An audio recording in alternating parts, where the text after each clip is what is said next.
Shalom familia, gracias por acompañarnos en este estudio sobre el libro de Levítico. Recuerden que estamos llevando la serie que se llama En contexto y los mandamientos y estamos estudiando el libro de Levítico. Ya no nos falta mucho para terminar. Ahora vamos a ver esta semana nos tocaba estudiar desde el capítulo 21 hasta el capítulo 24. Son 4 capítulos que están bastante interesantes, en donde hay mucha información que necesitamos analizar, aprender y básicamente también meditar en esta porción, familia, porque hay muchos mandamientos, hay muchas cosas interesantes que necesitamos estudiar, escudriñar y aprender a ponerlas en práctica. Así que, familia, no vamos a perder el tiempo, vamos a ir a la presentación, familia. Permítanme que les comparto la presentación. En este caso, en este estudio, vamos a usar estos 4 recursos que vemos en pantalla.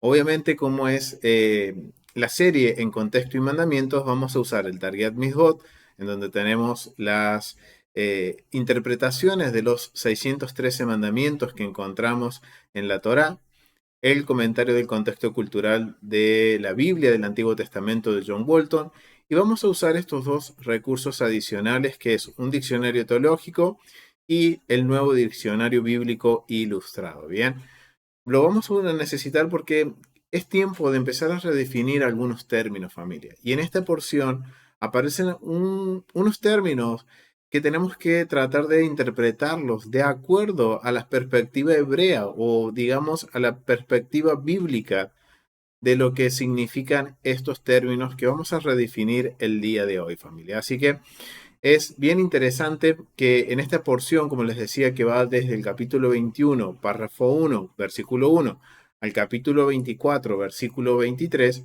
vamos a tener en total 63 mandamientos, familia. ¿Qué quiere decir esto? Que esta porción, al tener tantos mandamientos, es una porción legal. Tiene mucho que ver con el contexto legal de las escrituras. Y eso es algo que vamos a tratar de investigar y de aprender también, porque en esta porción hay tantos mandamientos, familia.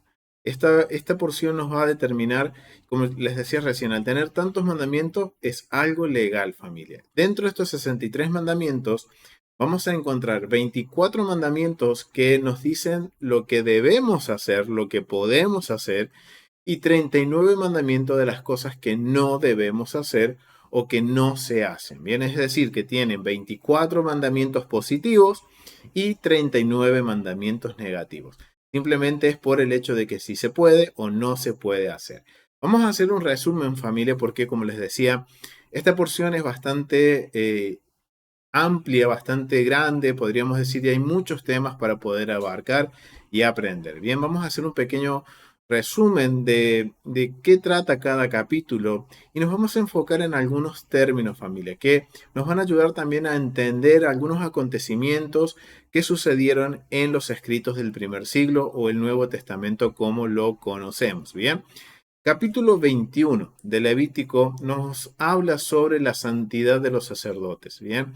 Todo lo que tenga que ver con el sacerdocio, la forma de presentarse los sacerdotes, qué era santidad para los sacerdotes. En el capítulo 22 se nos habla sobre la santidad de las ofrendas y también de la santidad del nombre del Eterno. Capítulo 23, que es uno de los capítulos creo que también más importantes del libro de Levítico, es el de los tiempos señalados de el Señor. Bien, son los tiempos señalados del Eterno, los Moed.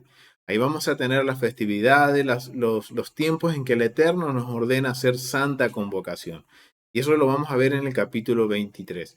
Y en el capítulo 24, que es bastante interesante, termina hablando sobre el aceite de la menorá, de lo especial que era ese aceite, como también de los panes de la presencia. Y termina el capítulo 24 hablando sobre la blasfemia. Nos da un ejemplo, familia, de qué era la blasfemia. Nos relata un acontecimiento que había sucedido entre un israelita y un israelita que era hijo de matrimonio mixto entre un egipcio, era su papá egipcio, y su mamá era de la tribu de Dan. Y nos menciona y nos relata, para cerrar esta porción, este acontecimiento. Pero si nosotros vemos a vista general esta porción, vamos a ver que predomina el tema de la santidad. Entonces yo creo que antes de continuar sobre esta porción y analizando algunos términos, es necesario que nos enfoquemos en definir qué es santidad. ¿Por qué? Porque vemos que está presente y nos enseña sobre lo que es santidad para los sacerdotes, para las ofrendas, para el nombre del Eterno, y llegamos a la conclusión al terminar la porción de que también habla sobre la santidad del pueblo. Entonces, es importante que redefinamos este término, porque la santidad desde el punto de vista de este lado del mundo no es lo mismo que del otro lado del mundo. No es lo mismo la santidad que pretendemos nosotros conocer o interpretar a lo que las escrituras nos mencionan sobre lo que es el término santidad. Y es un término que dentro del Antiguo Testamento, como lo conocemos, se menciona 850 veces, familia. O sea, miren lo importante que es la santidad.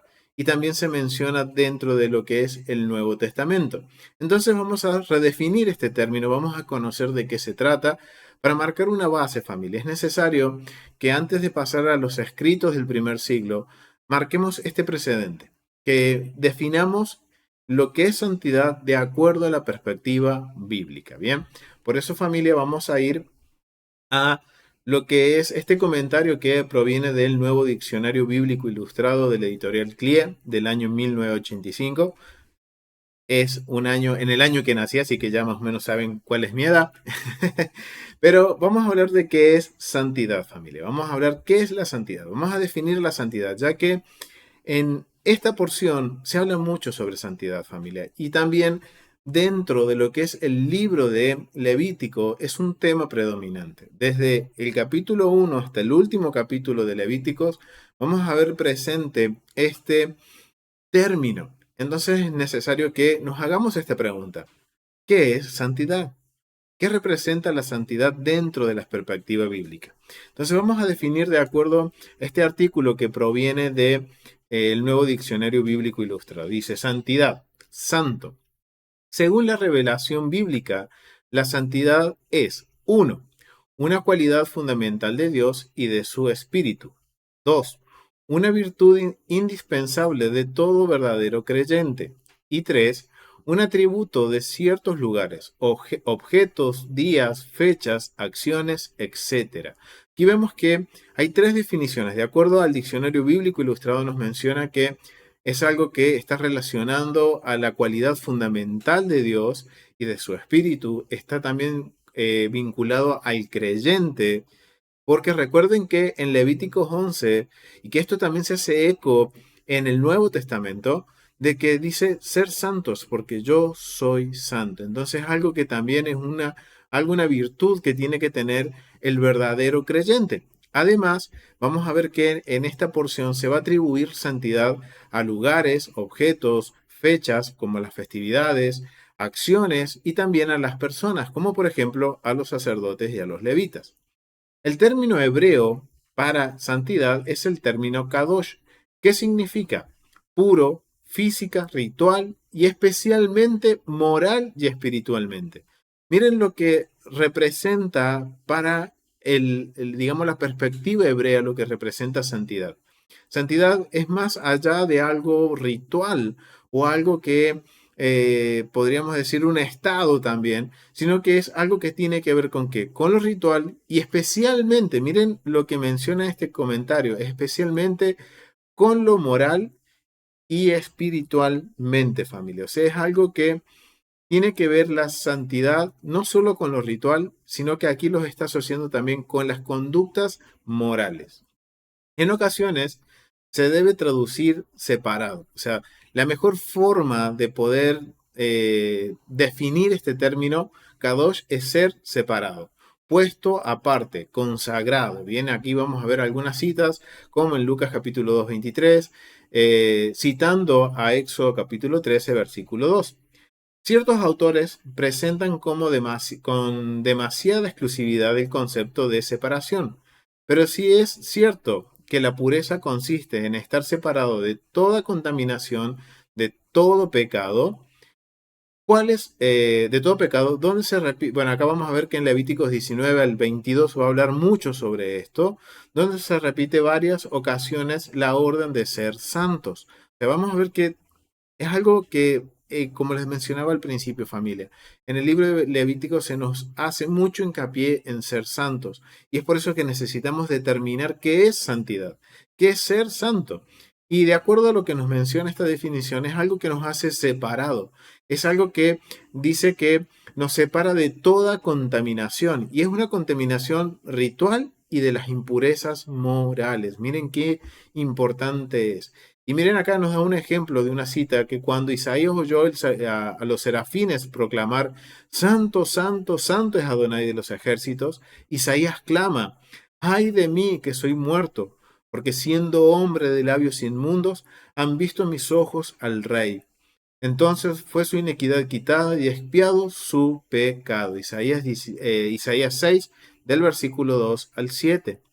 O sea, miren que Isaías conocía lo que era realmente ser santo y que él, al estar en la presencia del Eterno, él no estaba apto, él consideraba no estar apto.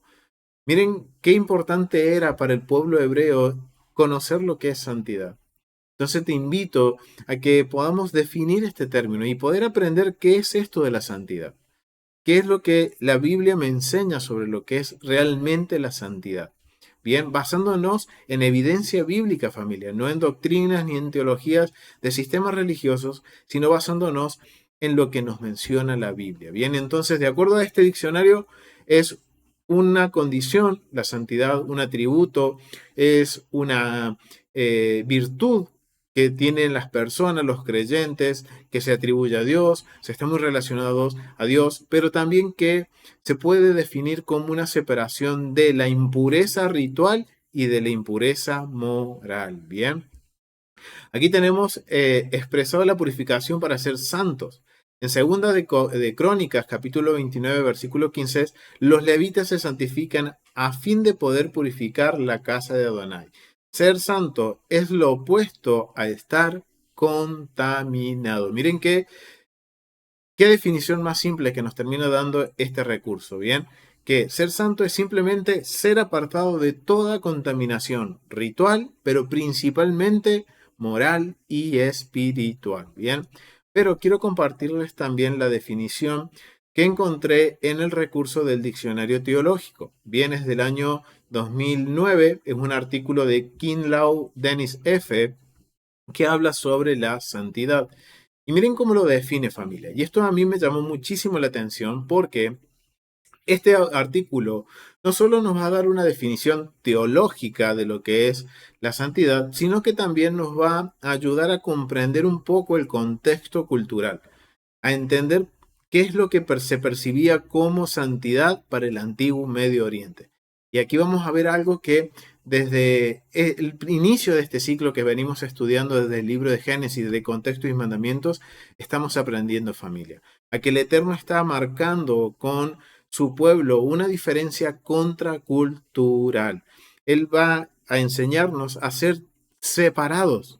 Como, recuerden lo que recién leímos, ser separados, apartados de las tradiciones, de las culturas del antiguo Medio Oriente. Eso le estaba enseñando el Eterno a su pueblo y es lo que nos enseña a nosotros también. Ahora nos estamos dando una idea de que realmente, si yo soy creyente en el Dios de Abraham, Isaac y Jacob, soy creyente en el Mesías Yeshua o Jesús como lo conocí, ¿cómo debe ser mi vida?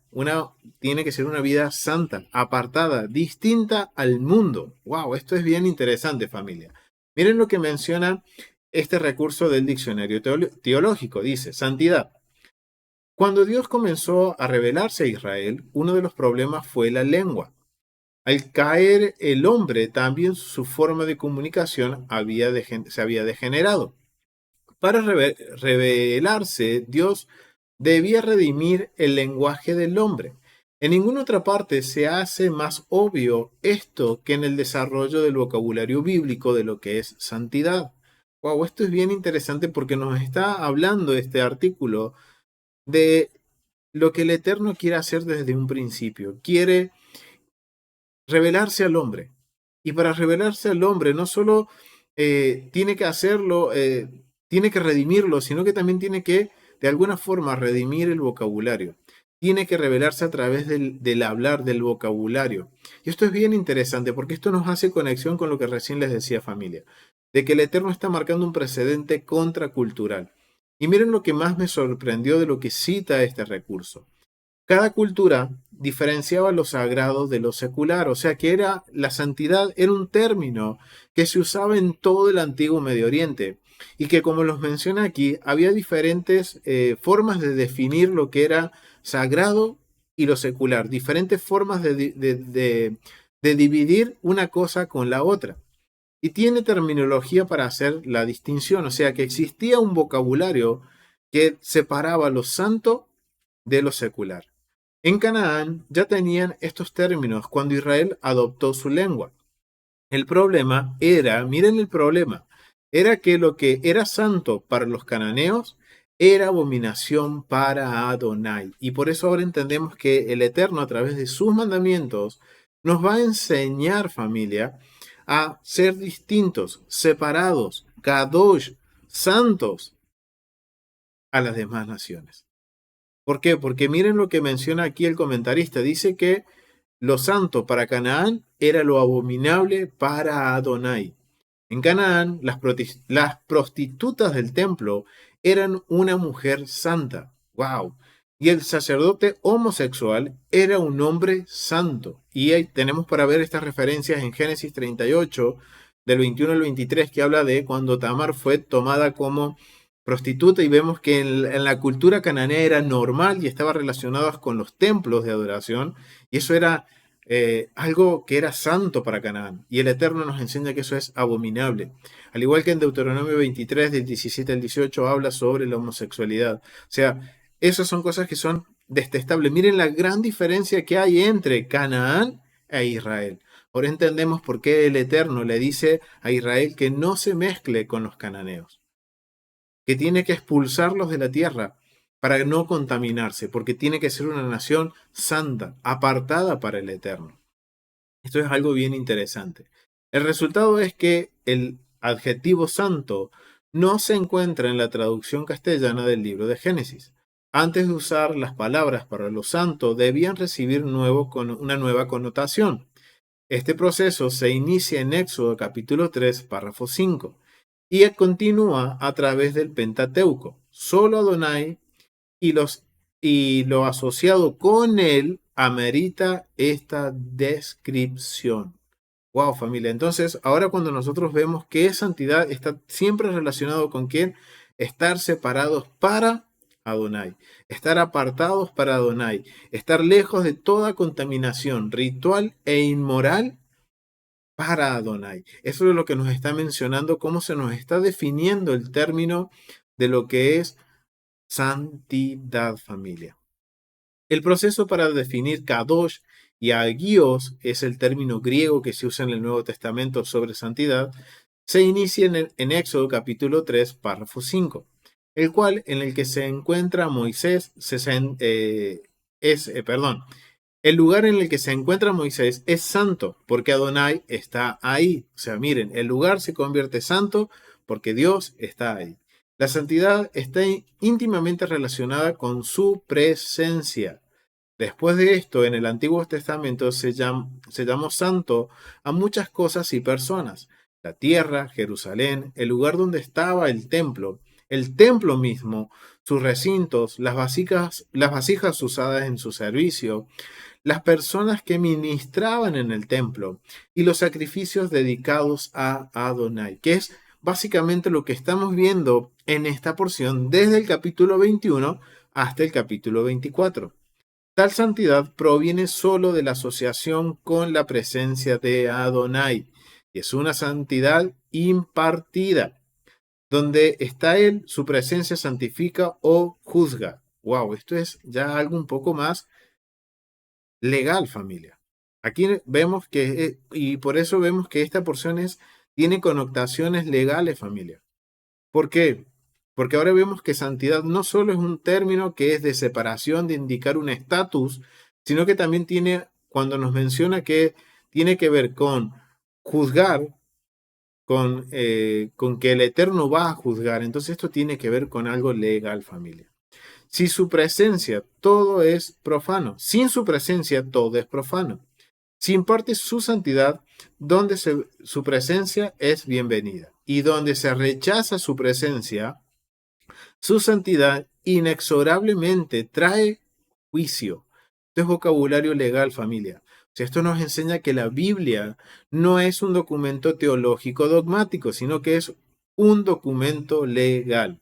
En Levítico se usan ciertas frases de afirmación de la ley como sinónimos e intercambiables y expresan esta identificación entre Adonai y santificación. Y vamos a ver que muchas veces se usa el término yo Adonai vuestro Dios, yo Adonai, sed santos porque yo Adonai soy vuestro Dios. Santo soy yo, Adonai, que os santifico. Y eso lo vamos a ver en Levíticos 19, 1, 4, 10, 12, 27, 24, 26, 21, 8, 12, 15, 23, entre otras citas, familia. Vamos a ver en el libro de Levíticos que se menciona mucho el yo soy Adonai, porque yo soy santo, sed santos porque yo soy santo. O sea, es un término legal, familia. Entonces, podríamos definir la santidad y que el centro o digamos sí, el mensaje central de lo que es esta porción de Levítico es marcar esta santidad, ser apartados. ¿Apartados de qué? De la impureza ritual y de la impureza moral, principalmente de lo moral, familia. Porque, como vemos, la presencia de Adonai es lo que santifica. Y si la presencia de Adonai santifica, quiere decir que debe haber condiciones aptas de acuerdo a la moralidad del Eterno. Y ahora entendemos por qué el Eterno nos da su Torah. Es bien interesante esto, familia. Vamos a ver qué más dice esta definición. La santidad de Dios habla de la diferencia que hay entre Él y sus criaturas en términos de su trascendencia, majestad, perfección moral y ética y amor soberano. Cuando por la santidad de Dios se confronta al hombre, miren qué interesante esto, cuando por la santidad de Dios se confronta al hombre. ¿Por qué? Porque vemos que es una perfección moral y ética. Se ve abatido por la conciencia de su naturaleza de criatura y de su pecado. Su respuesta debe ser temor, reverencia y culpabilidad. Eso lo vamos a ver en Éxodo 20, 18 al 19. Ahí están las citas, familia, para que después lo puedan revisar en sus hogares como tarea, familia. Para el hombre, esta santidad divina es atractiva y por supuesto que es atractiva para nosotros esta santidad. Pero miren también lo que dice. Y a la vez repelente. ¿Por qué? Porque en donde no hay condiciones, no se cumple con esta perfección moral o hay condiciones aptas, tanto ritual como moralmente, es imposible que haya o esté la presencia del Eterno. No hay santidad, familia. Entonces podemos ver que esto es algo que al hombre, a los seres humanos nos atrae esta santidad divina, es algo atractivo, pero también si yo no cumplo con estas condiciones que tienen que ver con la ética moral y esta perfección, va a ser algo que va a ser un repelente, familia. Pero el hombre que no abandona su pecado para el hombre que no abandona su pecado es destrucción, familia. Wow. Algo que tenemos que considerar. La santidad de Dios es siempre moral y ética. Aquí ya directamente en este comentario nos menciona que la santidad de Dios está siempre relacionado con la ética moral. Y siempre está relacionado a su amor. Y recordemos que el amor dentro del mundo del antiguo Medio Oriente no es un sentimiento, sino que está relacionado en un término legal que es básicamente fidelidad, lealtad, familia. O sea que todo esto está relacionado con qué? Con su fidelidad, con su amor, con la ética moral. El decálogo, los 10 mandamientos como lo conocemos, dado a un pueblo a quien Dios redime por amor, por su fidelidad, es una expresión de esto. Éxodo capítulo 20. Él los busca para sí, pero pero el mismo amor santo que los busca y los redime demanda que sean como Él es. Por eso muchas veces vamos a ver que el Eterno dice ser santos porque yo soy santo. La comunión con el con el santo debe y puede basarse únicamente en la santidad. Miren lo que es. La santidad es siempre moral y ética, familia. Por lo que su amor y su ira nunca se separan. Ambos son expresiones inevitables de santidad, familia. O sea, miren, ahora hemos definido lo que es realmente santidad. Y esto, si lo comparamos a lo que hemos aprendido de este lado del mundo, no es nada que ver, familia. La santidad es básicamente un término que determina que si estamos siendo separados para el eterno o no, que nuestras vidas están siendo separadas para el eterno o no. Si estamos dentro de lo que el eterno dice, lo que es moral, somos santos. Si hay algo que no está conforme a ese estado moral que el Eterno nos enseña a través de sus escrituras, entonces no hay santidad, familia. Eso es lo que nos está, ahora podemos entender lo que entendía un hebreo cuando se hablaba de santidad, que es básicamente estar separados para el Eterno. Prácticamente es vivir una vida como el Eterno y que nuestras vidas marquen una diferencia, familia, al respecto de lo que son las naciones. Aquellos que están fuera del convenio de Dios, aquellos que no creen en Dios, tienen un estilo de vida que quizás para ellos es moralmente correcto como sucedía en Canaán, pero si lo medimos a través de las escrituras, eso es algo abominable. Y ese es, digamos, el sentido y la esencia de la palabra santidad. Pero hay algo que me llamó muchísimo la atención, familia, es que en esta porción se está hablando de santidad, se le da mucho hincapié a la santidad, pero como les mencionaba, al finalizar se nos habla sobre la blasfemia. Entonces aquí nos da lugar a hacernos otra pregunta, familia. ¿Qué representa blasfemia? ¿Qué es la blasfemia? ¿Por qué este libro, esta porción termina con la blasfemia, con un ejemplo de un acto de blasfemia? ¿Y cómo se solucionó este problema de la blasfemia contra el nombre del Eterno? Y es algo que nos podemos preguntar, familia. Ahora que tenemos noción de lo que representa lo que es santidad, entonces, ¿por qué también cuando se habla de santidad se está hablando de la blasfemia? Y se nos está dando un ejemplo de una persona, como les mencionaba al principio, un muchacho, un joven, de padres mixtos, padre egipcio, madre israelita, que comete blasfemia contra el nombre del Eterno. Y sí, familia, ya sé, se le está viniendo a la mente las palabras de Yeshua, porque Yeshua usa específicamente esta palabra cuando está confrontándose con los fariseos y habla sobre lo que es la blasfemia al espíritu o del espíritu, ¿bien? Ahora entonces, tendríamos que preguntarnos, familia, ¿qué representa blasfemia para el primer siglo? Recuerden algo bien interesante, familia, que venimos desarrollando también, es que un pensamiento, una frase que realmente ha cambiado la forma de estudiar las escrituras, de entender que la Biblia es para nosotros, pero no es dirigida a nosotros, familia. No somos la audiencia original. Entonces, es interesante que ahora podemos nosotros tratar de entender qué es lo que pasaba por las cabezas de aquellos que estaban escuchando, por ejemplo, las palabras de Yeshua o las palabras de Pablo en el contexto que estaban viviendo. ¿Y qué entendían ellos con el término, por ejemplo, santidad? Ahora sabemos qué es lo que representa bíblicamente la santidad. Y vemos la definición, y la definición que mejor define lo que es santidad, lo vemos en un diccionario teológico, familia. Y básicamente es algo que marca un precedente, un cambio en nuestras vidas, algo que tiene que marcar una diferencia entre mi vida y la vida de los que están alrededor mío y no están en pacto, familia. Entonces, aquí hay algo bien interesante y antes de definir lo que es blasfemia y tratar de comprender cómo se entendía en primer siglo, qué entendía un judío de primer siglo sobre blasfemia, la audiencia de Yeshua o la audiencia de Pablo sobre lo que es blasfemia, vamos a marcar un precedente, familia. Vamos a ir a Mateo capítulo 12. Vamos a ir a Mateo capítulo 12, familia, y vamos al versículo 22. Y vamos a leer este acontecimiento que está sucediendo con Yeshua. Bien, y vamos a tratar de identificar cuál es el mensaje que está queriendo darle Yeshua a los fariseos. ¿Cuál es el tema central, familia? Y vamos a descubrirlo. Porque por eso era necesario que determináramos qué era santidad, familia.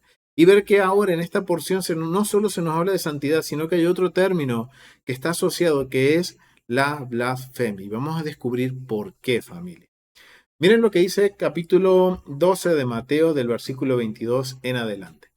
Entonces fue traído a él un endemoniado, ciego y mudo, y le sanó, de tal manera que el ciego y mudo veía y hablaba.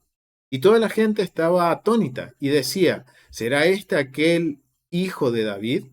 Mas los fariseos al oír decían, este no echa fuera a los demonios, sino por Belcebú, príncipe de los demonios. Sabiendo Yeshua el pensamiento de ellos, les dijo, todo reino dividido contra sí mismo es asolado, y toda ciudad o cosa dividida entre sí misma no permanecerá. Y aquí es bien interesante, familia, que necesitamos entender el contexto cultural de lo que es el primer siglo, familia. Sabemos que Israel fue invadido y tuvo un periodo muy largo bajo el dominio del imperio helenista, o sea, eran los griegos. Y muchos del judaísmo del primer siglo, no muchos, sino que una parte del judaísmo del primer siglo que adoptó la filosofía griega, familia. Entonces esto nos determina que este grupo de fariseos con los que está hablando Yeshua tienen un lineamiento que va hacia el helenismo, que tienen una cosmovisión del antiguo Medio Oriente como los griegos, que ellos tenían mucho de esta mística. Entonces ellos están tratando de entender lo que hace Yeshua de acuerdo a esa filosofía que adoptaron. Y era un grupo muy pequeño, familia. Por eso yo los invito a que ustedes estudien el contexto, familia, del primer siglo, que estudien la historia, qué era lo que estaba sucediendo en Jerusalén, en Judea, en esta época, familia. Y vamos a ver que desde antes del primer siglo, del año 200 aproximadamente, antes de la era común, se empezó a infiltrar este pensamiento helenista dentro de la perspectiva judía. Y aquí es un reflejo de eso, que el mayor auge fue el primer siglo de la era común. Entonces, teniendo esto en mente, vamos a continuar, familia, leyendo lo que está sucediendo con Yeshua. Dice que no permanecerá, versículo 26. Y si Satanás echa fuera a Satanás, contra sí mismo está dividido. ¿Cómo pues permanecerá su reino? Y si yo echo fuera los demonios por Belcebú, ¿por qué lo echan vuestros hijos? Y miren, yo aquí lo tengo marcado, familia, a propósito, porque esta pregunta es el centro, familia, del mensaje, es la esencia del mensaje. Y dice, vamos a leerlo de vuelta, y si yo echo fuera los demonios por Belcebú, ¿por quién los echan vuestros hijos? Por tanto, ellos serán vuestros jueces. ¿Y qué está sucediendo aquí, familia? Yo los invito a que vayan y vean el estudio que hicimos de introducción a la metodología sobre honor y vergüenza. Aquí está sucediendo algo que se llama la retórica. Es un desafío, es un reto en público entre los fariseos que están retando, están desafiando a Yeshua públicamente. Y por eso ahora Yeshua públicamente está obligado a dar una respuesta en este debate. Más que un debate, es un desafío, un duelo de palabras, familia, en donde los fariseos los están confrontando y ahora él tiene que responder esa confrontación. Y esta pregunta es la que nos marca que aquí el mensaje no es la primera parte, no está enfocado en lo místico, sino que está enfocado en la retórica, en desafiar el honor. ¿Por qué? Porque los fariseos, este pequeño grupo de fariseos, estaba desafiando el honor públicamente de Yeshua. Y ahora Yeshua tiene que defender su honor. Entonces, vamos a ver familia cómo ahora Yeshua entra en esta retórica y por eso él hace esta pregunta, por eso él responde a través de esta pregunta. Bien, en donde les dice, por quién los echan vuestros hijos? Por tanto, ellos serán vuestros jueces. Pero si yo, por el Espíritu de Dios, echo fuera los demonios, ciertamente ha llegado a vosotros el reino de Dios. ¿Por qué puede alguno entrar en la casa del hombre fuerte y saquear sus bienes si primero no lo ata? Entonces podrá saquear su casa. El que no es conmigo, contra mí está. Y el que conmigo no recoge, desparrama. Por tanto os digo, todo pecado y blasfemia, miren lo que dice, por tanto os digo, todo pecado y blasfemia será perdonada a los hombres. Ok, aquí está usando el término blasfemia, familia. Y por eso nos tenemos que preguntar qué es lo que entendían estos fariseos con respecto a la blasfemia. No solo los fariseos, sino también aquellos que están acompañando a Yeshua y los que están alrededor de este milagro, familia, de los que están viendo este milagro. ¿Qué es lo que entendían? Ellos estaban escuchando este duelo, esta retórica, y Yeshua dice, por tanto os digo, todo pecado y blasfemia será perdonada al hombre, mas la blasfemia contra el Espíritu no le será perdonada. A cualquiera que dijere alguna palabra contra el Hijo del Hombre, ¿y quién es el Hijo del Hombre, familia? ¿Cómo? ¿A quién se conoce como el Hijo del Hombre? A Yeshua. O sea que cualquiera que dijera alguna palabra contra el Hijo del Hombre sería perdonada. Pero al que habla contra el Espíritu Santo, el Ruach HaKodesh, no le será perdonada. Ni en este siglo, ni en el venidero. Entonces vemos que el centro de este mensaje, de esta retórica, no era lo místico, sino que era que esto que tiene que ver con la blasfemia, con el perdón y vida en el siglo venidero. O sea, ahora entonces necesitamos hacernos la pregunta, familia.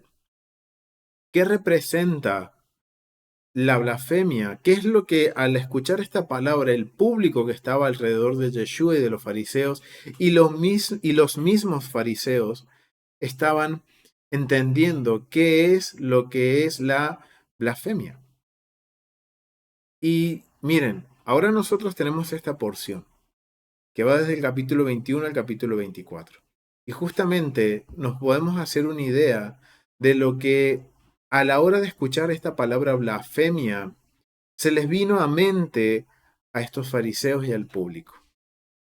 Porque, y esa es una pregunta que nos podemos hacer, familia, ¿qué entendía la audiencia con respecto a lo que es blasfemia? Y podemos saberlo a través de la escritura, familia. Si vamos a Levíticos capítulo 24, vamos a volver al capítulo 24 de Levítico, capítulo 24, y vamos a ir al versículo 10 al 16, y ahí vamos a ver qué es lo que habla sobre la blasfemia, familia. En aquel tiempo, el hijo de una mujer israelita, el cual era hijo de un egipcio, salió entre los hijos de Israel, y el hijo de los israelitas y un hombre de Israel riñeron en el campamento. Y el hijo de la mujer israelita blasfemó, miren, acá lo tengo marcadito, blasfemó el nombre y lo maldijo. Wow. Ahora yo les pregunto, familia, ¿qué ustedes entienden por lo que es blasfemia? Si quieren pueden comentarlo aquí en el chat o pueden comentarlo en los comentarios debajo del video. ¿Qué es para ustedes la blasfemia? ¿Qué es lo que consideramos nosotros como blasfemia? La verdad es que nosotros, la perspectiva de blasfemia es como hablar mal de alguien, como injuriar, como sacar, podríamos decir, chismear de una persona, hablar mal de una persona, insultar, maldecir a una persona. Eso es lo que nosotros consideramos como blasfemia. Pero hay algo bien interesante, familia, que cuando leemos este caso de blasfemia, dice que este israelita blasfemó el nombre del Eterno y maldijo. O sea que aquí nos da como que el significado para un hebreo, para un israelita de lo que es la blasfemia, podría tener dos significados. O son dos cosas distintas entre lo que es maldecir y la blasfemia al nombre. Algo que vamos a tener ahí en suspenso, familia, para seguir descubriendo qué es este término blasfemia. Entonces, lo llamaron a Moisés y su madre se llamaba Solemait, hija de Dibri, de la tribu de Dan. Y lo pusieron en la cárcel hasta que le fuese declarado por palabra de Adonai qué iban a hacer con este muchacho. Recordemos que en el antiguo Medio Oriente no existían las cárceles. Aquí nos está dando a entender entonces que este caso fue tratado por el Sanedrín, los jueces de Israel. Fue presentado este muchacho, este hijo de una israelita. El padre era un egipcio, era un israelita por parte de madre, podríamos decir, y blasfemó contra el Eterno, contra el nombre del Eterno, y maldijo. Y fue llevado aquí ante el Sanedrín, fue puesto ante Moisés. Esto era un caso entonces esto podemos ver que al ver que fue llevado al Sanedrín y a quién se lo llevaron fue a Moisés, era un caso grave, familia. Recuerden que Moisés, dentro de la corte de Israel, de la Corte Suprema de Israel, Moisés se encargaba de analizar los casos de mayor gravedad. Esto es un acontecimiento grave, familia, por lo que vemos. Y fue llevado ante el Sanedrín, podríamos decir, no al puesto en cárcel, sino que fue llevado al Sanedrín y esperaba un veredicto de parte del juez de jueces, del rey de reyes, que es Adonai. Versículo 13. Y Jehová habló a Moisés diciendo, saca al blasfemio fuera del campamento. Otra vez, miren, saca al blasfemo. O sea que también es una cualidad, es un adjetivo que se puede identificar a una persona.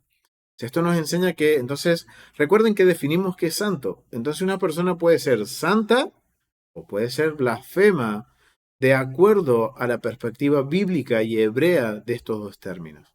Fuera del campamento, y todos los que le oyeron pongan su mano sobre la cabeza de él y apedréenlo toda la congregación.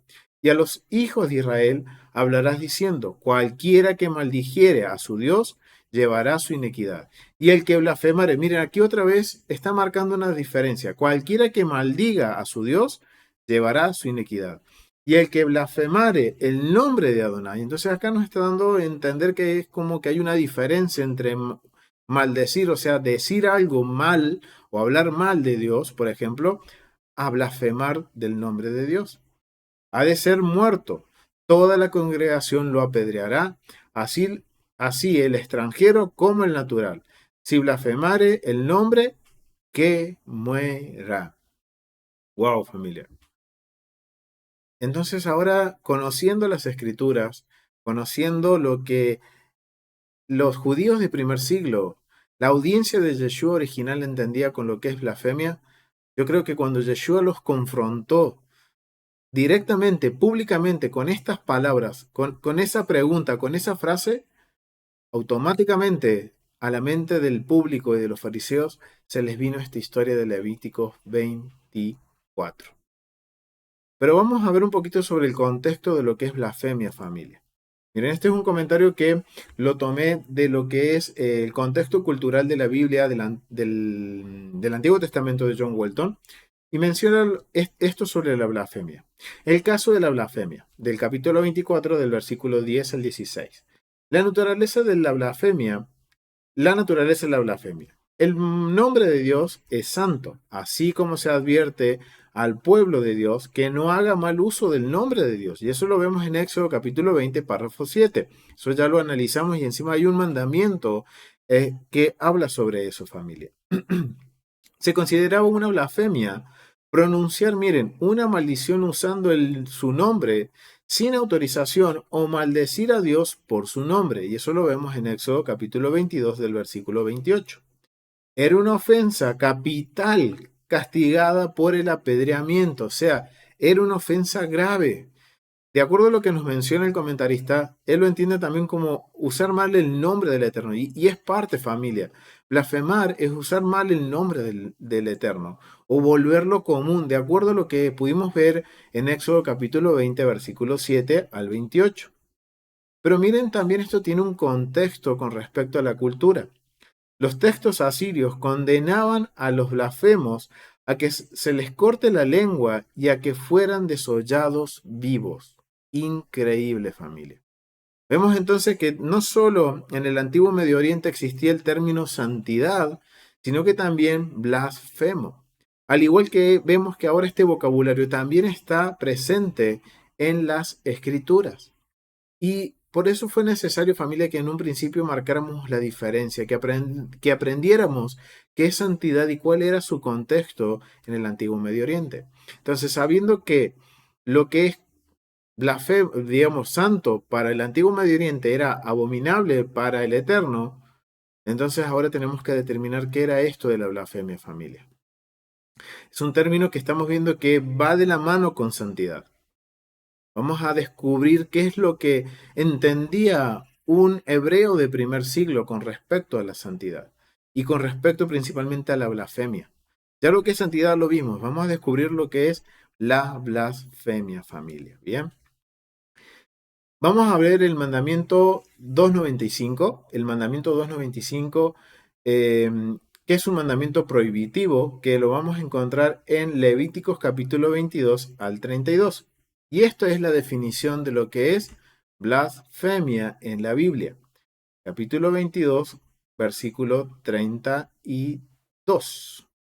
Miren lo que dice, y estaba aquí marcadito, y no profanaréis mi santo nombre, para que yo sea santificado en medio de los hijos de Israel, yo Adonai que os santifico, que os saqué de la tierra de Egipto para ser vuestro Dios, yo Adonai.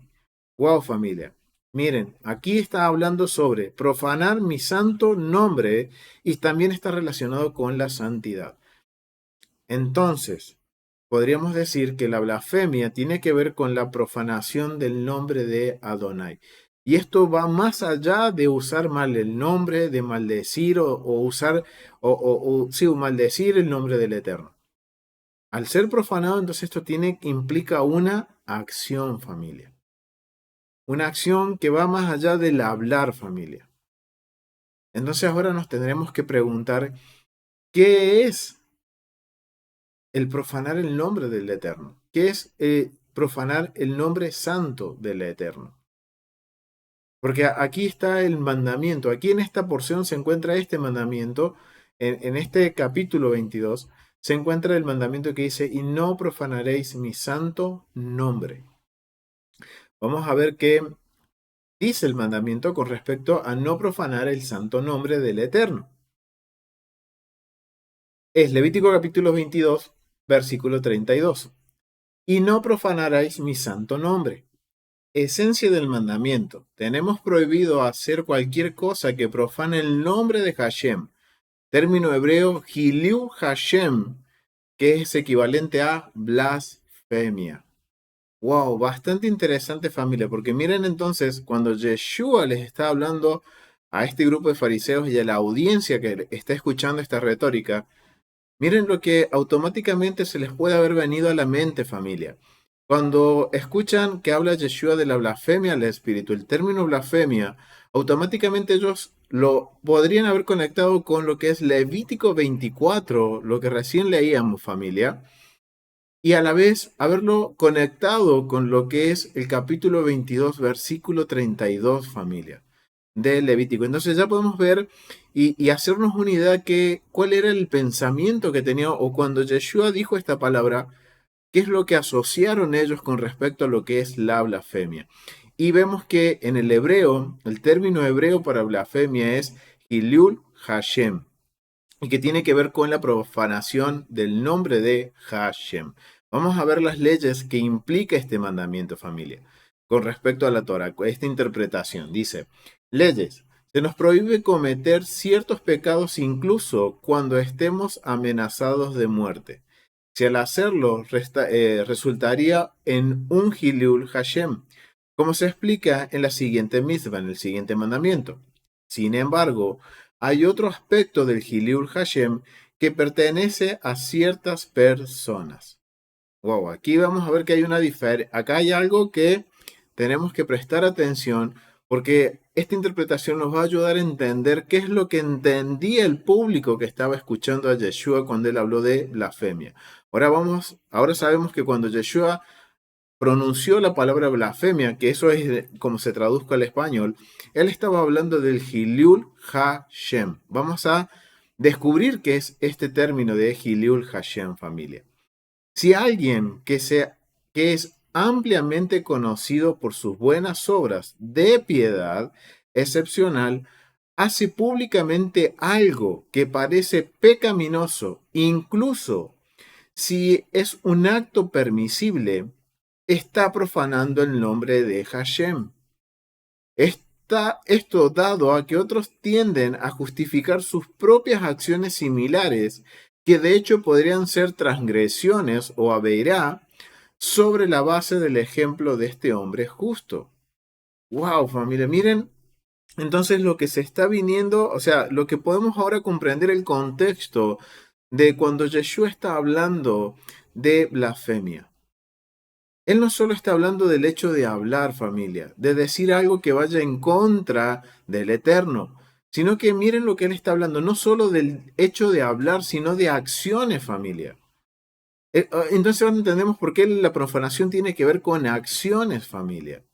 Vemos que entonces lo que estaban entendiendo los fariseos y lo que estaban escuchando Yeshua, el público que había visto ese milagro y que se asombraron, estaban entendiendo de que Yeshua les estaba hablando sobre el Hilul Hashem, que tiene que ver con que si una persona es reconocida, es conocida por sus buenas obras, y recordamos que los fariseos muchas veces lo vemos en el Nuevo Testamento que Yeshua los confronta por jactarse de sus buenas obras, muchas veces los trata de sepulcros blanqueados, muy lindos por fuera, pero por dentro, ¿qué hay, familia? Ahora entendemos que lo que está sucediendo aquí, el centro del mensaje, la esencia, el mensaje en sí que le está dando Yeshua es confrontando el honor de estos fariseos que estaban desafiando el honor públicamente de Yeshua.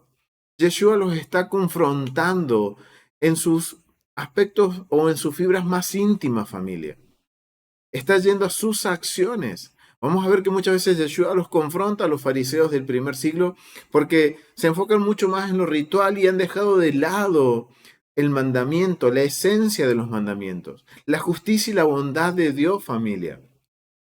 Entonces vemos aquí que en sí el Hilul Hashem es, por ejemplo, cuando una persona es conocido por sus buenas obras de piedad excepcional, hace público algo que parece pecaminoso. E incluso si es un acto permisible, está profanando el nombre de Hashem. ¿Qué quiere decir esto, familia? Que el hecho de blasfemar o de ir en contra del nombre del Eterno no es solo por hablar mal, familia, no es por hablar mal, sino que está más relacionado a mis actitudes, a mi forma de conducir mi vida, familia. ¡Wow! Y acá está diciendo que está hablando de un ejemplo de un hombre justo, piadoso, pero hizo una cosa que daba a entender que estaba en contra, haciendo algo en contra de algo que no estaba permitido, o a pesar de un acto que quizás posiblemente pueda haber sido permisible, pero estaba mal visto, entonces eso se convirtió en un Hilul Hashem, en una blasfemia. ¿Por qué? Porque miren lo que dicen los sabios. Porque esto iba a servir para que otros se justifiquen de que esta persona justa había hecho algo, quizás la única vez en su vida que hizo algo que no correspondía. Pero como todo el mundo lo veía como el hombre justo, el hombre recto, el hombre que guarda Torah, y ve que comete algo que va en contra de la Torah, entonces esto iba a ser un ejemplo para los otros que estaban viendo de justificarse sus malas inclinaciones, sus transgresiones, porque, este justo hizo lo que yo hago y está mal, pero bueno, él si lo hizo, yo lo hago. Simplemente es eso, familia, lo que es la blasfemia. Bíblicamente ahora, lo que ahora podemos entender cuando Yeshua está hablando de blasfemia, no está solo hablando de hablar mal. Es más, recuerden que cuando vamos a Mateo, Yeshua está diciendo que si hablan mal de él como el Hijo del Hombre, eso tenía perdón. Vamos de vuelta a Mateo, familia. Vamos a Mateo capítulo 12. Vamos a Mateo capítulo 12, familia. Y vamos a hablar, al capítulo 12, miren lo que está diciendo aquí, familia. Capítulo 12 y dice en los versículos 32 en adelante, a cualquiera que dijera alguna palabra en contra del Hijo del Hombre, que está hablando de Yeshua, le será perdonado, pero al que hable en contra del Espíritu Santo no le será perdonado, ni en este siglo, ni en el venidero, familia. Wow, o sea, Yeshua estaba hablando con el vocabulario con respecto a este mandamiento, familia. ¿Por qué? Porque estaba hablando de que los fariseos estaban haciendo cosas que sí, muy justos parecían, pero que estaban dando ejemplos, malos ejemplos a la comunidad. Y estaban haciendo que muchos justificaran sus acciones malas, sus transgresiones, en base al ejemplo que ellos estaban dando. Wow, familia, esto es algo que, a ver, ¿qué ejemplo puedo darle, familia, sobre esto? Miren, en el libro de Macabeos hay un ejemplo bien interesante, familia, que podamos ver este mandamiento en acción, familia. Si vamos a segunda de Macabeos, capítulo 6, del versículo 18 en adelante, vamos a ver que el padre de Judas, Macabeo, un hombre sabio, dice que era un hombre conocido, era un hombre que sus canas eran de sabiduría, que todo el mundo lo tenía como un hombre, justamente como dice este mandamiento, familia, piadoso. Y ellos estaban en un momento de amenaza de muerte. Recuerden que esto está sucediendo en el imperio helenista, cuando los griegos conquistaron a Judea y quisieron imponer su religión, tomaron el templo, profanaron el templo y querían obligar a los judíos a comer cerdo, familia, para que se profanaran y fueran en contra de la Torá. Y este anciano, el padre de Judas Macabeo, públicamente los griegos le hicieron comer cerdo y él lo escupió en la boca y le dijeron, si comes cerdo, salvas tu vida. ¿Y cuál fue la decisión de Judas, del padre de Judas Macabeo? Él escupió la carne y dijo, yo no voy a comer, o sea, estoy parafraseando la historia y lo invito a que vayan y lo estudien y lo lean, familia, porque vamos a ver este mandamiento en acción, familia. Y él prefirió morir antes de transgredir un mandamiento. Y él mismo antes de morir dice que él prefiere esto para dejar un legado a las generaciones de que hay que guardar los mandamientos.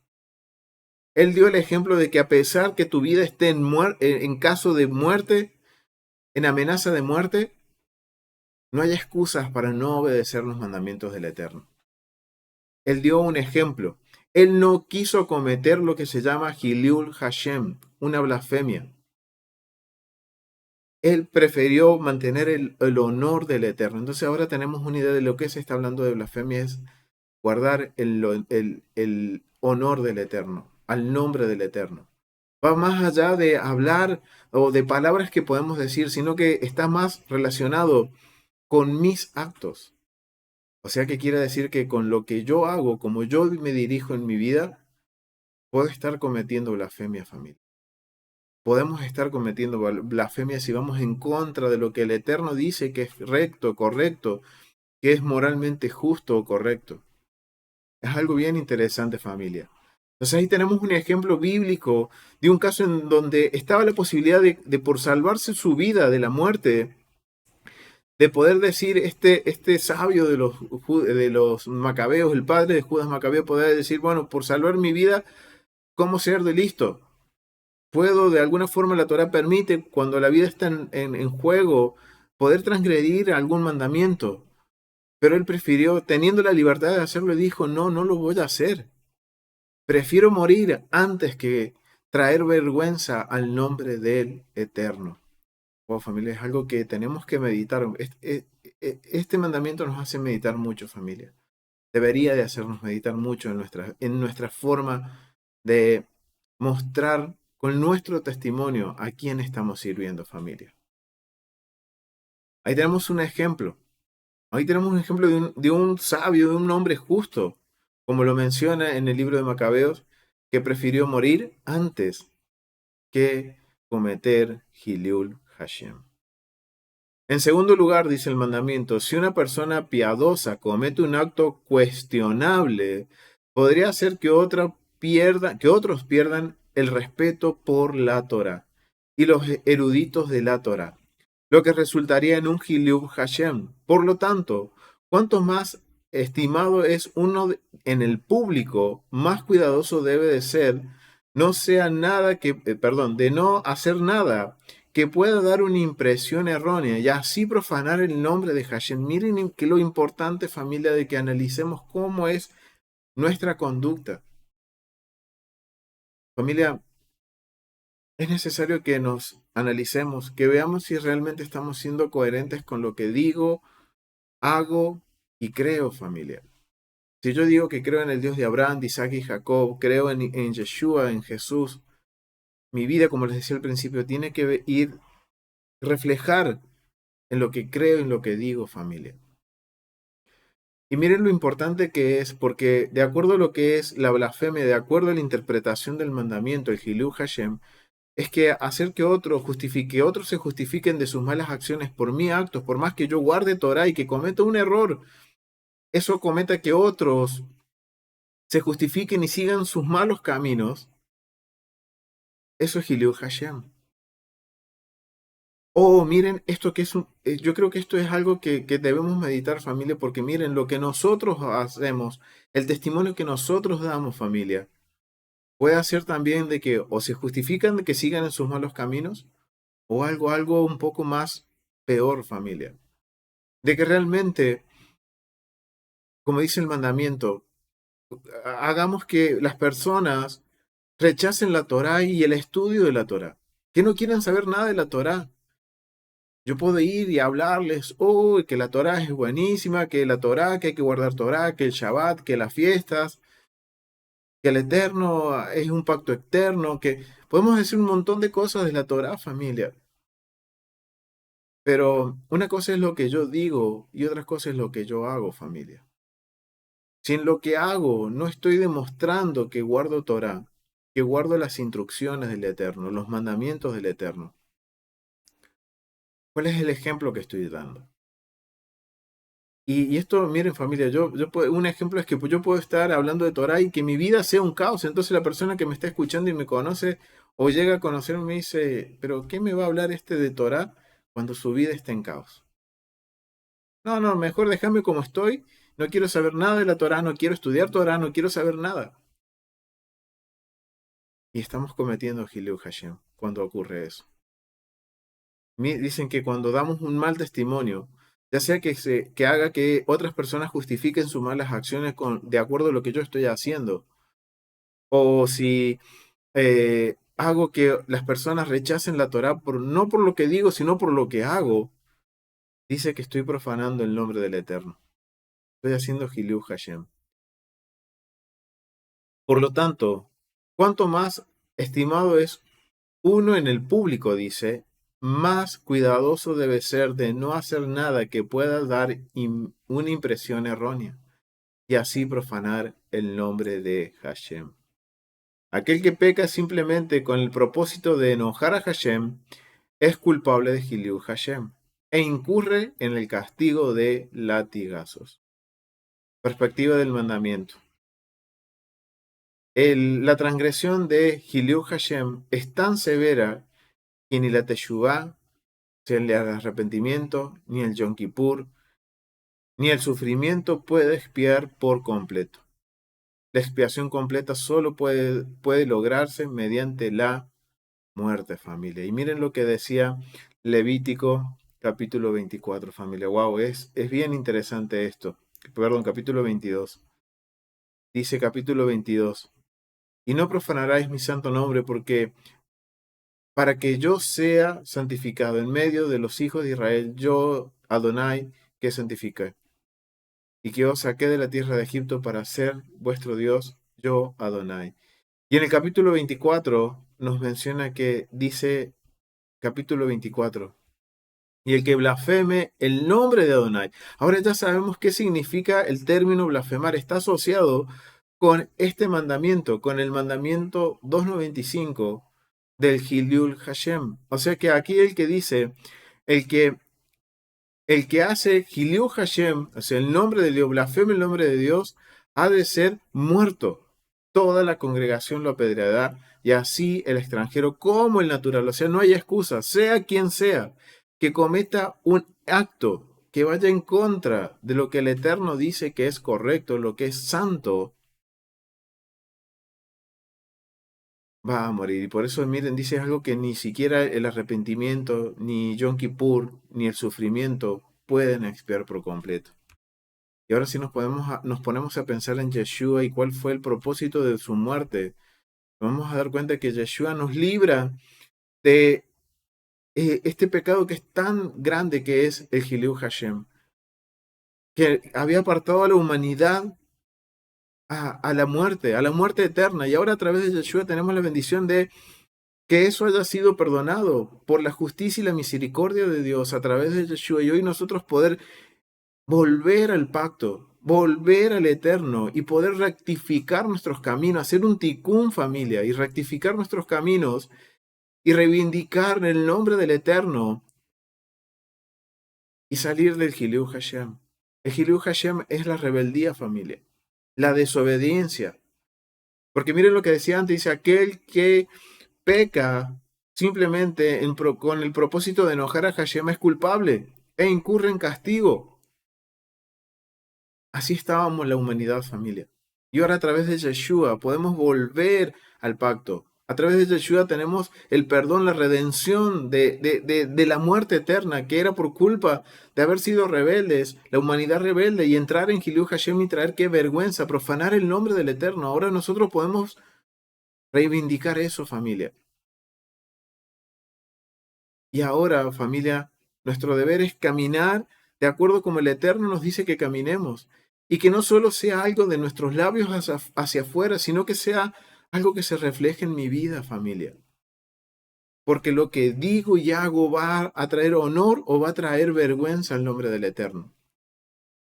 Entonces, familia, es necesario que meditemos en esto. Miren, esto es algo tan profundo que necesitamos ahora mirarnos a un espejo y ver cuáles son nuestras actitudes. ¿Cuáles son los caminos que estamos tomando, familia? ¿Y qué está viendo la gente cuando yo le hablo de la Torá, o cuando yo le hablo de Dios, cuando le hablo de Yeshua o de Jesús? ¿Qué están viendo? Ahora entendemos cuando en Mateo Yeshua es que está haciendo, confrontando a, a los, a, a los fariseos. Y miren lo que dice en Mateo, y está haciendo mención Yeshua, ahora que entendemos el mandamiento y conocemos lo que entendía la audiencia original de Yeshua. Vamos a ver que Yeshua les dice que el que profana el nombre del Espíritu, dice, pero el que habla en contra del Espíritu Santo no le será perdonado ni en este siglo ni en el venidero. O sea, vemos que está usando el mismo vocabulario que se usa en el mandamiento. Lo que los sabios de Israel entendían con la interpretación de el Gilui Hashem, de profanar el nombre del Eterno, que es la blasfemia. Ahora entendemos en la perspectiva hebrea qué representaba la blasfemia. Y miren, está todo asociado en cómo actúo, en mi forma de actuar, cuál es el testimonio que yo estoy dando. No es solo en lo que yo digo, familia, sino en lo que yo hago. Y esto nos va a ayudar a entender también, familia, otros pasajes de lo que es las escrituras del primer siglo, familia. Miren, vamos a ir a Primera de Timoteo. Vamos a ver, porque ahora esto es algo que también Pablo entendía, familia. Entonces, al entenderlo Pablo, entonces ahora vemos que Pablo tiene un desafío. Si nosotros conocemos el contexto en donde él escribe sus cartas para las comunidades que conoce que escribe sus cartas, vamos a ver que el contexto es que son fuera de Israel, contexto lugar fuera de Israel, que muchos no conocían la Torá, que la fueron aprendiendo mientras Pablo les enseñaba. Recordemos que las congregaciones mesiánicas o de creyentes en Yeshua fuera de Israel estaban compuestas por judíos, por romanos, por griegos, de la élite, de la política, como también por esclavos, prisioneros de guerra. O sea, era un público tan amplio.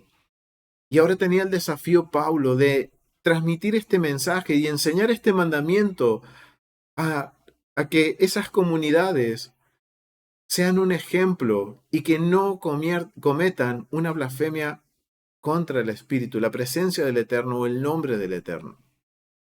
Ahora teniendo eso en mente, vamos a ver qué es lo que dice Primera de Timoteos, capítulo 4. Vamos a Primera de Timoteo, familia.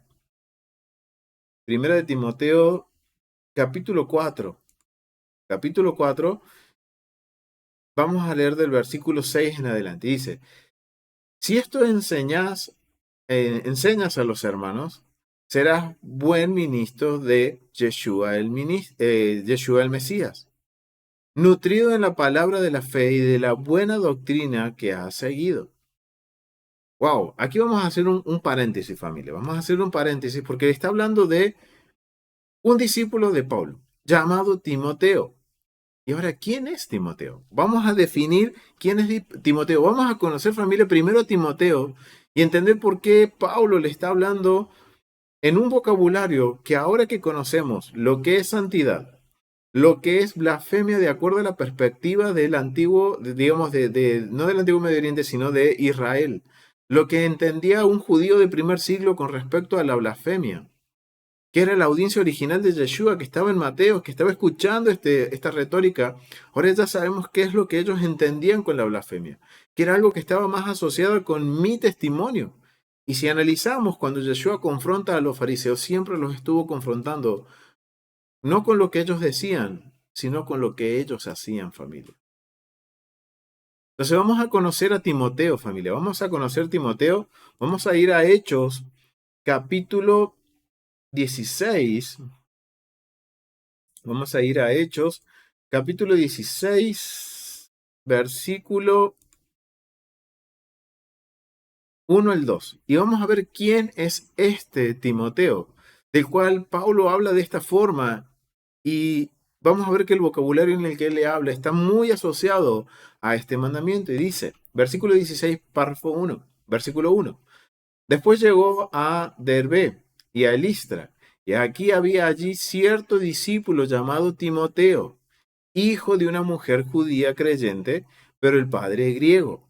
Y daban buen testimonio. Miren lo que dice aquí. Dice que el pueblo, o sea, los hermanos, daban buen testimonio de él, que estaban en Listra y en Iconio.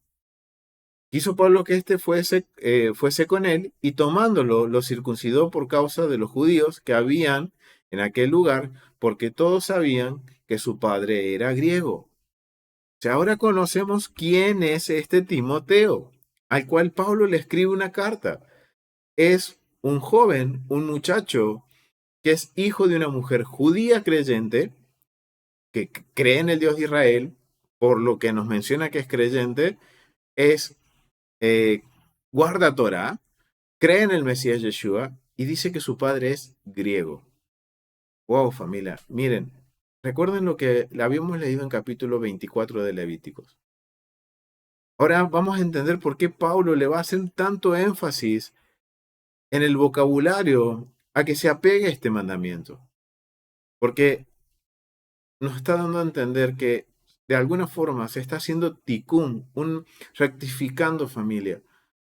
El acontecimiento de Levíticos capítulo 24, ahora lo estamos viendo en Hechos capítulo 16 y en la carta de Timoteo, con Pablo, de este discípulo llamado Timoteo. Vemos que en Levíticos 24 es también un caso similar, familia. Madre israelita, padre extranjero. Pero en capítulo 24 de Levítico vemos que este muchacho hace Giliur Hashem. Y ahora entendemos que Giliur Hashem que hizo no fue solo maldecir, sino que al pelearse con otro israelita, profanó el nombre de Hashem. Su testimonio su testimonio, sus actos, trajeron vergüenza al nombre del Eterno. Y por ende eso traía vergüenza a toda la comunidad y por eso debía morir. Ahora vemos un caso que es similar en cuanto a las características, pero es distinto el final. Porque vemos ahora un joven que es hijo de un griego, madre creyente en Yeshua, judía, israelita, que ahora es discípulo de Pablo. Y dice que, veíamos en el capítulo, en Timoteo capítulo 4, le dice que, perdón, capítulo 4, sí, Timoteo capítulo 4, le dice, miren lo que le dice, miren lo que les está diciendo. Si esto enseñas a los hombres, serás bueno serás buen ministro de Yeshua el Mesías. Ni siquiera de Pablo, sino que es de Yeshua el Mesías, nutrido en las palabras de fe y de la buena doctrina que has seguido. Ahora ya sabemos quién era Timoteo, hijo de un griego y de una madre judía. Pero, ¿qué es esa palabra de fe que él tiene? Esas palabras de fe y esa buena doctrina que ha seguido.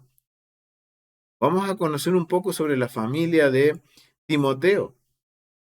Vamos a ir a Timoteo capítulo, 2 Timoteo capítulo 1, del 3 al 6.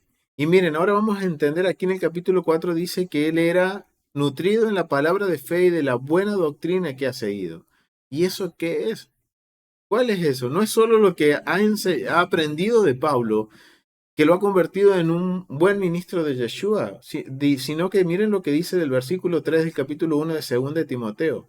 Doy gracias a Dios, al cual sirvo desde mis mayores con limpio conciencia, de que sin cesar me acuerdo de ti en mis oraciones de noche y día, deseando verte al acordarme de tus lágrimas, para llenarme de gozo, trayendo a la memoria la fe no fingida, miren lo que dice, la fe no fingida que hay en ti, la cual habitó primero en tu abuela Loida y tu madre Eunice. Y estoy seguro que en ti también. Por lo cual te aconsejo que avives el fuego del don de Dios que está en ti por la imposición de mis manos. Porque no nos ha dado Dios espíritu de cobardía, sino de poder, de amor y dominio propio. Está hablando de acciones, familia. Está hablando de moralidad, familia. Cuando habla de no nos ha dado espíritu de cobardía. Así esto me trae a la mente cuando el Eterno le dice a Josué, sé esforzado y valiente en qué, familia, en poner por obra los mandamientos del Eterno. Dice, sino en poder y amor y dominio propio, o sea, tener la voluntad de dar un buen testimonio, de escoger. Nosotros escogemos, familia. ¿Qué vamos a hacer? Si vamos a dar un buen testimonio para traer honor al nombre del Eterno o vamos a traer vergüenza. Es una decisión nuestra, familia. Por eso es dominio propio. Pero es interesante que lo que en 2 de Timoteo 4, el capítulo 4, 1 de Timoteo capítulo 4 nos menciona de la fe que seguía Timoteo, es una fe que fue enseñada por su abuela Loide y su madre Eunice. Y la pregunta es, ¿qué es esta fe? ¿En base a qué? Recuerden que cuando se escribieron las cartas de Pablo no existía el Nuevo Testamento. Entonces es una fe basada en qué? En lo que conocemos como el Antiguo Testamento, el Pentateuco, familia. Es la única escritura que tenían y en base a eso este muchacho, este joven Timoteo, a pesar de que su padre era extranjero, su madre y su abuela le enseñaron Torá, le enseñaron los mandamientos del Eterno, a vivir una vida de rectitud, de acuerdo a lo que el Eterno establece.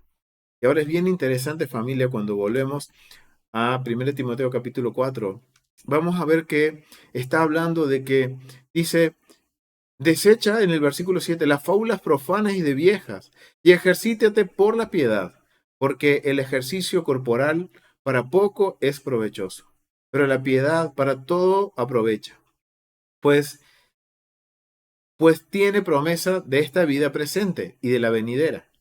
Palabra fiel es esta y digna de recibir por todos, que por esto mismo trabajamos y sufrimos oprobio, porque esperamos en el Dios viviente, y que el Salvador de todos los hombres, mayormente de los que creen, que es el Salvador de todos los hombres, mayormente de los que creen. Miren lo que dice el versículo 11 en adelante. Esto manda y enseña. Ninguno tenga por poco tu juventud. Y esto, miren, lo tengo marcado a propósito, familia. Sino sé ejemplo de los creyentes en palabra, conducta, amor, espíritu, fe y pureza. Entre tanto que voy, ocúpate en la lectura, la exhortación y la enseñanza. No descuides el don que hay en ti, que te fue dado mediante profecía con la imposición de las manos del presbítero, o sea, digamos, la imposición de manos desde las autoridades de la comunidad. O sea, él tenía un reconocimiento, era un muchacho joven que tenía el reconocimiento de las autoridades de la congregación o de la comunidad de creyentes del Yeshua en el Mesías como un maestro, porque dice que él era que se ocupe de la lectura, la exhortación y la enseñanza familia. Versículo 15. Ocúpate en estas cosas, permanece en ellas, para que tu aprovechamiento sea manifiesto a todos. Ten cuidado de ti mismo, de la doctrina, persiste en ella, pues haciendo esto te salvarás a ti mismo y a los que te oyeren. Miren familia, el vocabulario que está usando Pablo para hablarle a Timoteo es que el mismo vocabulario que vemos en el mandamiento familia, en el mandamiento 295 del Giliú Hashem. Él está diciendo a este muchacho que nadie subestime tu juventud, sino que tú dale el ejemplo, da el ejemplo a los creyentes en palabra, no solo en palabra, sino que en su conducta, en su lealtad. Recuerden que amor es lealtad, en su espíritu, fe y pureza. O sea, que sea santo. Está dándole las cualidades de algo que era santo, apartado para el eterno, que él con sus actos muestre de que él es un verdadero creyente, no solo con lo que dice, sino con lo que hace. Y él tenía una posición de autoridad, familia, era un maestro. Miren, dice, para que tu aprovechamiento sea manifiesto a todos. O sea, que él sea ejemplo para toda la comunidad. Y dice, y te salvarás a ti mismo y a los que te oyeren. Wow, es el mismo vocabulario que está hablando aquí, familia, porque miren, aquí quien hace Giliú Hashem o hace el, la blasfemia, lo contrario sería que si él diera un mal testimonio, que muchos cometieran, dice, como dice aquí, que muchos se justificarían en él por ser justo y seguirían haciendo sus malas conductas si él da un mal ejemplo. O, como menciona aquí, que otros pierdan el respeto a la Torah y el estudio de la Torah. Wow, familia, miren el compromiso y la responsabilidad que tenía este joven al ser públicamente conocido, a él saber todo el mundo que él creía en Dios, creía en Jesús, en Yeshua, y que guardaba Torah. Pues familia, es un gran honor que el Eterno nos dé el guardar Torah. Ahora es nuestra responsabilidad, familia, de traer honor a su nombre. ¿Qué es lo que más podemos hacer para poder demostrar nuestra gratitud al Eterno y nuestra reciprocidad por el honor de habernos dado la promesa de la vida eterna a través de Yeshua? De librarnos de la muerte y tener la posibilidad de escoger servirle, familia. Pero no solo es con mis labios, sino con mis hechos, con lo que hago en mi estilo de vida, y es poniendo por obra los mandamientos. Por eso el Eterno dice, solo demando de ti que pongas por obras los mandamientos. Entonces vemos, familia, que en 1 Timoteo está hablando este vocabulario. Es más, Pablo no solo le habla de esta forma a Timoteo. Vamos a 1 de Corintios, capítulo 10. Vamos a 1 de Corintios, capítulo 10, que está por aquí abajo. Por aquí. 1 de Corintios 10. Y estos son versículos que conocemos, familia, y que muchas veces los vamos a nombrar hasta de memoria. Pero recordemos que hay un contexto para el libro de Corintios, que hay una hambruna en Corintios, hay que saber que Corintios también está fuera de Israel, y que algo hemos venido hablando en estudios anteriores sobre el contexto de Corintios, qué es lo que estaba sucediendo en Corintios, y que vemos que ahora vamos a entender por qué Pablo dice, si yo no tengo, si, que hay ciertas libertades que podemos tener, aquellos que estamos más firmes en la fe, al tener mayor conocimiento, y recordemos que allá en Corintio, el comer, por ejemplo, carne era algo que estaba asociado con los ídolos, familia. Y él dice, sabemos que los ídolos nada son, pero dice, si esto hace que otros caigan en pecado, que sigan una mala conducta, dice Pablo, yo prefiero no comer carne. Y ahora vamos a entender por qué dice esto Pablo, familia. Y justamente estas palabras que siempre vamos a nombrar y se nos va a venir el versículo de memoria, está relacionado con este mandamiento. Miren el vocabulario, familia. Y antes de esto, quiero invitarlos, familia, que vayan a teshua.tv y puedan escudriñar mucho más del contexto del libro de Primera de Corintios. Yo les voy a dejar en la cajita de descripciones un enlace donde van a poder acceder a todos los estudios de Corintios que ha realizado nuestro hermano Rico Cortés, nuestro maestro, con respecto al contexto de este libro, para que ustedes puedan tener mayor comprensión. Yo les invito a que vayan y tengan esa tarea, familia, de entender el contexto del libro de Corintios, porque ahora vamos a poder, al conocer el contexto, al conocer los mandamientos y principalmente este mandamiento, vamos a entender por qué Pablo muchas veces dice, yo prefiero no comer carne, si eso va a hacer que mis hermanitos pequen, aquellos que son débiles, pero no porque débil físicamente, sino débiles en su fe, aquellos que recién se están acercando a la Torah, aquellos que se están acercando recién a la fe. Si yo como carne y ellos no ven comer carne, puedo hacer que ellos caigan, entonces prefiero no comerla. Y a raíz de eso, Pablo dice lo siguiente, versículo 23, todo me es lícito, pero no todo me conviene. Todo me es lícito, pero no todo me edifica. Ninguno busque su propio bien, sino el del otro.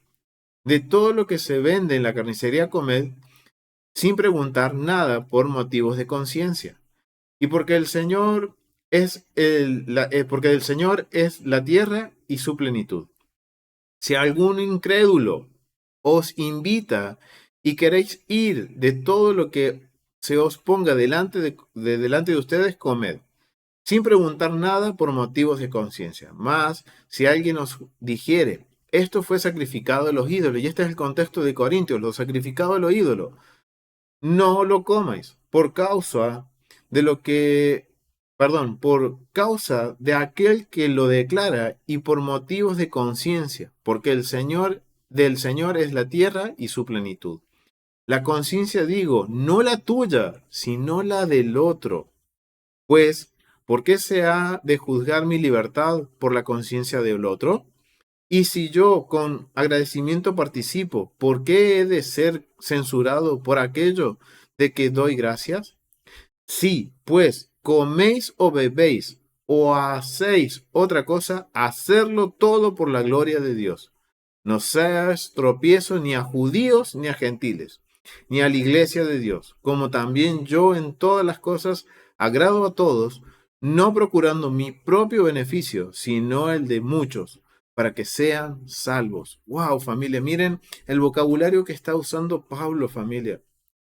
Ahora que nosotros conocemos el mandamiento, conocemos lo que era la blasfemia o el Hilul Hashem, de acuerdo a la perspectiva hebrea, Pablo le está incitando a la comunidad de Corintios que den un ejemplo. Y miren, dice, todo me es lícito, sí, todo me es lícito, pero no todo me conviene. Todo me es lícito, pero no todo me edifica. Pero no solamente a mí, dice, ninguno busque su propio bien, sino el del otro. ¿Y cuál es la esencia del Hilul Hashem, familia? El Hilul Hashem es el otro, familia. Como vemos, es el otro, de dar un buen testimonio, no hacer que otros tropiecen, que otros se justifiquen de sus malas conductas por mis hechos, porque saben que yo guardo Torah y cometí un error y ellos lo vieron y se van a justificar en mí, o que haga que otros rechacen la Torah o el estudio de la Torah por mis actos. Eso es lo que le está diciendo Pablo. Sí, todo me es lícito, pero no todo me edifica, pero no principalmente a mí, sino al otro. Y miren, y él dice que si hay algo que esté santificado a los ídolos, le dicen, no lo comáis. Por más que yo sepa que los ídolos no es nada, pero no por mi conciencia, dice, no por la conciencia, por la tuya, sino por la del otro. Porque yo tengo que dar un testimonio. Si yo estoy compartiendo de que no hay que comer ídolos, pero me invitan a una casa a comer algo que está dedicado a los ídolos y como, yo sé que eso no es nada, que los ídolos no existen, pero ¿qué testimonio estoy dando yo del Dios al que yo sirvo a esa familia? Y por eso fue necesario, familia, que entendiéramos el término de santidad. Yo tengo que demostrar que soy distinto, que mi forma de vida es distinta, familia. Que no es una religión, sino que es un estilo de vida, familia. Por eso Pablo está hablando en este vocabulario. en donde está exhortando a que no sea por mí, por beneficio propio, sino por la del otro. Porque miren lo que dice el versículo 31, dice, sí, pues coméis o bebéis, dice que todo lo que hagamos sea para qué, para la gloria de Dios. O sea, todo lo que hacemos tiene que traer honor al nombre de Dios. Si yo algo que trae vergüenza, entonces, ¿qué ejemplo estoy dando? Dice, no seas tropiezo. Miren lo que dice, no seas tropiezo. Y es básicamente lo que podríamos sintetizar o resumir lo que es el mandamiento 295, familia. No ser piedra de tropiezo. Si yo soy una piedra de tropiezo, como dice Pablo, ya sea un judío, ya sea un gentil, ya sea alguien de la comunidad, yo estoy cometiendo Giliú Hashem. Si soy una piedra de tropiezo, yo estoy haciendo Giliú Hashem. Estoy blasfemando el nombre del Eterno, familia. Y vuelve y termina él, no procurando mi propio beneficio. Dice que él dio un buen testimonio y Pablo se encargó de dar un buen testimonio de a quién él servía, de a qué Dios él servía y dando un buen testimonio de Yeshua de acuerdo a su forma de vivir. Entonces él dice, él no lo hizo por él, por beneficio propio, sino que lo hizo para qué, para que muchos sean salvos. Wow, es interesante, familia. Ahora que tenemos una mayor perspectiva, podemos ahora entender qué es lo que entendía la audiencia original de Yeshua, de Pablo, con respecto a la blasfemia o el profanar el nombre de Hashem. Ahora podemos llegar a la conclusión y ahora entender por qué en Levítico, en esta porción, se nos habla de santidad y se cierra, empieza hablando de santidad y termina hablando de blasfemia. Porque la blasfemia es lo opuesto a la santidad. La blasfemia es ir en contra de lo que el Eterno dice que es santo.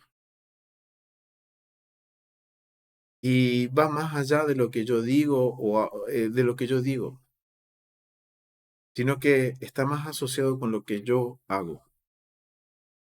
¿Cuál es mi testimonio? ¿Cuál es el testimonio que estoy dando yo como creyente en Yeshua y en el Dios de Israel?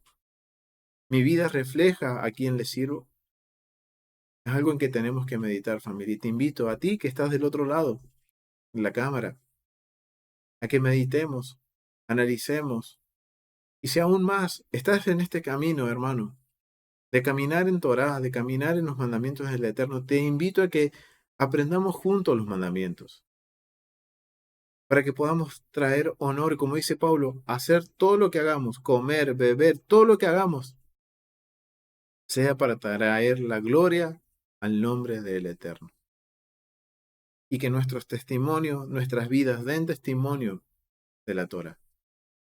Y esto es un poco asociado también con la última porción, familia, que hablábamos de Yom Kippur, que era la limpieza de adentro hacia afuera. Y ahora entendemos que el mandamiento va a limpiar de adentro hacia afuera y va a reflejar lo que hay adentro mío. Si hay mugre, si hay impurezas dentro de mi corazón, y eso se va a reflejar por fuera, familia. Por más que yo diga y hable y diga que creo en Dios de Israel, que hay que guardar los mandamientos, que es en la obediencia hay bendición. Pero si yo no lo estoy reflejando en mi vida, estoy cometiendo Hilul Hashem. Y ahora podemos hacer esta conexión y ahora podemos entender que viene hablando de Yom Kippur, de un día de limpieza que va de adentro hacia afuera.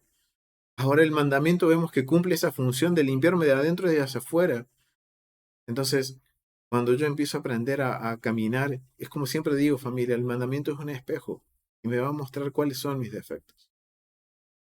Y tenemos la bendición de poder corregir y seguir rectificando y caminando en perfeccionarnos para poder ser santos como el Eterno dice que somos, que tenemos que ser santos. Ahora entendemos lo que es santidad y ahora entendemos lo que es lo contrario a santidad. El Eterno dice eso es Hilul Hashem. Eso es profanar mi nombre. Eso es blasfemia. Ahora entendemos lo que la audiencia original de Yeshua entendía cuando él dijo esta palabra. Si blasfeman el Espíritu no tiene perdón. ¿Por qué? Porque estaba citando este mandamiento. Es lo que se les vino a la mente a esa audiencia original. Y es lo mismo que Pablo estaba exhortando a este joven, que podemos decir que este joven vino a rectificar, a hacer ticún de este hecho que sucedió en Levíticos 24. El mismo caso, matrimonio mixto, hijo de un matrimonio mixto, uno en Levíticos 24 que hace Giliú Hashem, profana el nombre del Eterno, y este muchacho que hace todo lo que hace en su vida para traer gloria y honra al nombre del Eterno. Y Pablo se preocupa y se ocupa de darle un buen testimonio y que este muchacho dé un buen testimonio. Familia, miren cuánto hemos podido aprender, cuánto ahora nos toca meditar. Y si realmente estamos trayendo honor al Eterno con nuestros. Lo voy a dejar hasta aquí, familia. Fue un gusto compartir este estudio con ustedes, quizás un poquito extenso, pero miren cuánto debemos meditar y aprender, familia. Los invito, como les decía, a seguir estudiando los mandamientos, a ponerlos por obra y que podamos llegar al punto en que el Eterno diga, son santos, porque yo soy santo. Lo dejo hasta aquí, familia. Ha sido un gusto. Gracias por acompañarnos. Gracias por estar, por ver este video. Los invito a que lo compartan, que le den like y que juntos podamos seguir aprendiendo de los mandamientos del Eterno. Nos vemos en el próximo estudio. Continuamos con el libro de Levíticos en contexto y mandamientos. Así que familia, shalom. Nos vemos en el próximo estudio.